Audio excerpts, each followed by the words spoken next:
Hey YouTube, this is Justin, aka Demonic Sweaters, and I'm back here at my drum room in Brooklyn.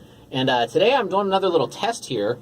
What I'm going to do is actually test to see if I can run my new Behringer UMC404HD alongside a DigiDesign original Mbox, which I think I should be able to do this. I've talked about doing multiple interfaces with jack before, and I have used them before, but not these particular two interfaces together. So I'm going to try it out and see what happens. Just so you know, in the beginning I was trying to, basically I started the Behringer interface first, and then tried to use ALSA-in to connect the Mbox, but it didn't work. It just kept giving me an error. But if I did it the opposite way, like if I started the Mbox first with jack and then used ALSA-in for the Behringer, it does seem to work. I haven't actually recorded with it yet, but I'm going to try that now.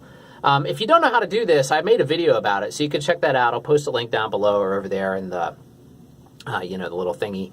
And if you want to check that out, I tell you how to run multiple interfaces in jack, which is a very useful thing if you're recording drums.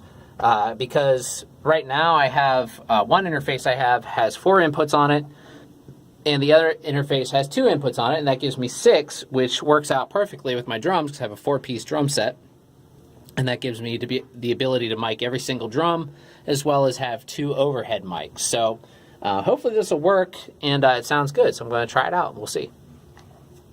Oh, and by the way, the software I'm going to try this in is actually Reaper this time, is what I'm going to be using. And it's actually the Reaper Windows version running in Wine. I know there is a Linux version, and I have it on here as well.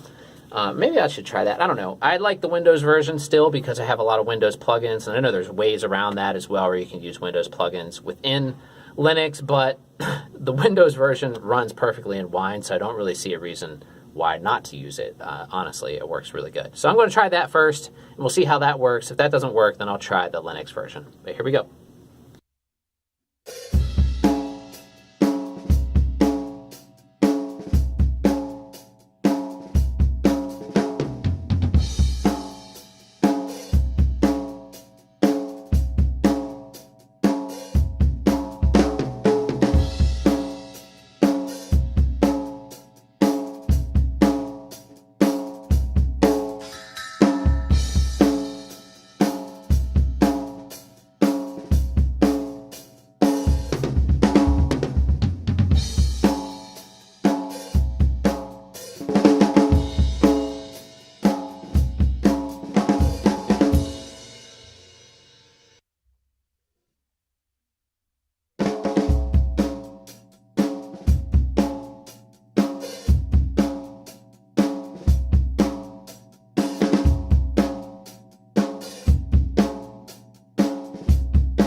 Alright, so I ended up testing both versions, the Windows version running in Wine as well as the native Linux version of Reaper.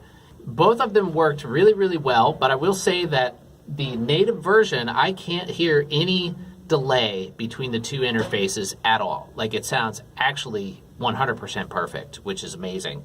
And the Windows version, I heard like a slight, tiny little bit of latency delay between the two interfaces, but it was barely noticeable, and it actually sounds kind of cool. It almost gives it like a very, very slight room effect, because like sometimes I'll do that on purpose. I'll offset my tracks a little bit just to give them a little more stereo width. So it doesn't really hurt it.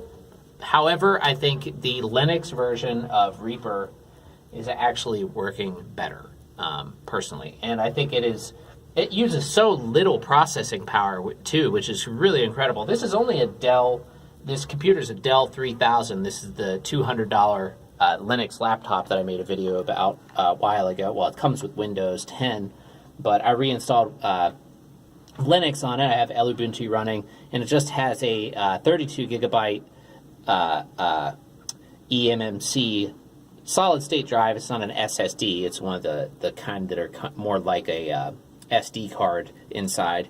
And to give myself storage, all I did was put in this USB 3 high speed 128 gigabyte thumb drive, and I just use that to store all of my recordings, and it gives me plenty of space to work with. And you know, it's just a Celeron processor, and it's working great. I'm using two interfaces right here.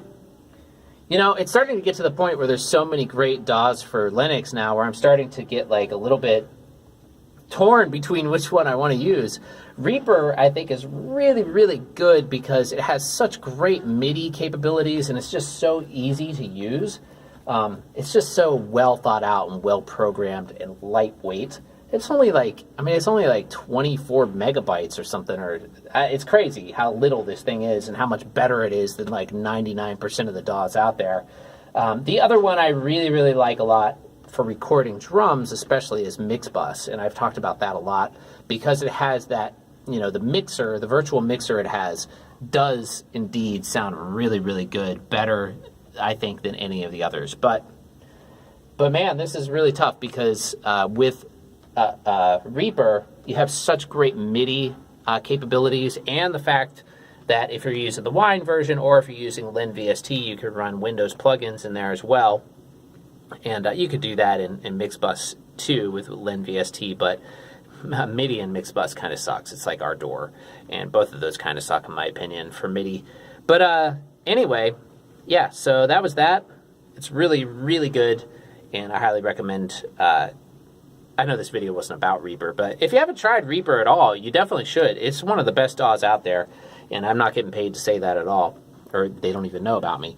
But this video was about getting these two interfaces to work together, which they do, and they work smashingly well. And one of my microphones broke while I was recording for some reason, or that, I don't know, it just stopped working, my floor tom mic, but that gave me a chance to try this Chinese kick drum mic that I got a really long time ago and have never ever used because I have a good kick drum mic already, and I just kind of put off making the video about this one and never did it, but I figured I'd use it as a floor tom mic, and it sounds pretty nice on there. Anyway, thanks for watching. Bye.